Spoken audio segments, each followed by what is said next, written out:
Hello दोस्तों, मेरा नाम है अक्षित और आपका स्वागत है एक और मज़ेदार कहानी में।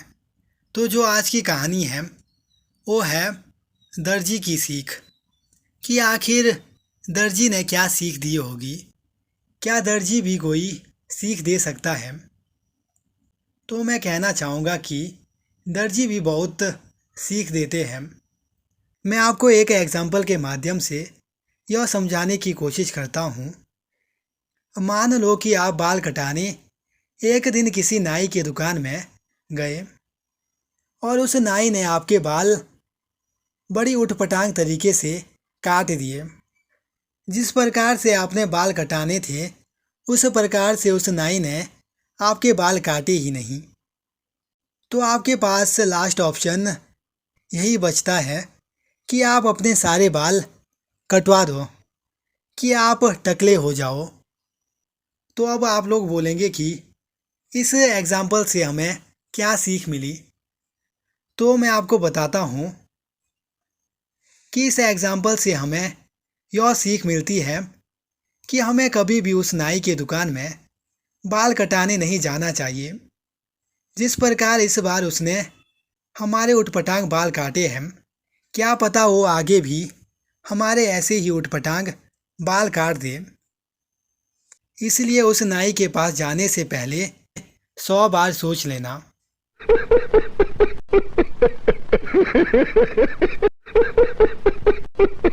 तो यह तो हुई मजाक की बात। तो अब शुरू करते हैं यह कहानी। एक दिन स्कूल में छुट्टी की घोषणा होने के कारण एक दर्जी का बेटा अपने पापा की दुकान पर चला गया। वहां जाकर वह बड़े ध्यान से अपने पापा को काम करते हुए देखने लगा। उसने देखा कि उसके पापा कैंची से कपड़े को काटते हैं और कैंची को पैर के पास टांग से दबा कर रख देते हैं। फिर सुई से उसको सीते हैं और सीने के बाद सुई को अपनी टोपी पर लगा देते हैं। जब उस बालक ने अपने पिता को इस क्रिया को करते हुए इस क्रिया को 4-5 बार करते हुए देखा तो उससे रहा नहीं गया। तो उसने अपने पापा से कहा कि वह एक बात उनसे पूछना चाहता है। पापा ने कहा, बेटा बोलो, क्या पूछना चाहते हो? पापा, मैं बड़ी देर से आपको देख रहा हूँ। आप जब भी कपड़ा काटते हैं उसके बाद कैंची को पैर के नीचे दबा देते हैं और सुई से कपड़ा सीने के बाद उसे टोपी पर लगा लेते हैं। ऐसा क्यों? उसके पिता ने जो उत्तर दिया उन 2 पंक्तियों में मानो उसने जिंदगी का सार समझ लिया हो। उसके पिता का उत्तर था, बेटा, कैंची काटने का काम करती है और सुई जोड़ने का काम करती है और काटने वाले की जगह हमेशा नीची होती है, परंतु जोड़ने वाले की जगह हमेशा ऊपर होती है। यही कारण है कि मैं सुई को टोपी पर लगाता हूँ और कैंची को पैर के नीचे रखता हूँ। तो दोस्तों, इसी के साथ हमारी ये वाली कहानी भी समाप्त होती है और इस कहानी से आपको ज़रूर ही कुछ सीख मिली होगी कि आखिर किस प्रकार काटने वाले की काटने वाले की जगह हमेशा नीचे होती है, जबकि जोड़ने वाले की जगह हमेशा ऊपर होती है। ये बात सिर्फ कपड़े काटने या सिलने पर लागू नहीं होती, यह बात हम पर भी लागू होती है।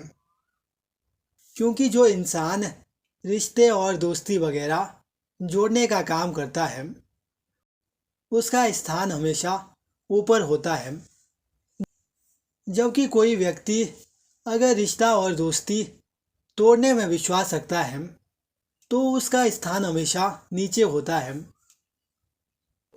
भले ही आपको ऐसा लगे कि उसका स्थान ऊपर है, लेकिन असलियत तो यह है कि जो रिश्ते तोड़ता है या जो तोड़ने का काम करता है उसका स्थान हमेशा नीचे ही होता है। जबकि जो रिश्ते जोड़ने या दोस्ती जोड़ने और अन्य बहुत सारी चीज़ों को जोड़ने में विश्वास रखता है उस इंसान का दर्जा हमेशा ऊपर होता है। भले ही आपको ऐसा ना लगे कि उसका स्थान ऊपर नहीं है, लेकिन असलियत में उसका स्थान हमेशा ऊपर होता है।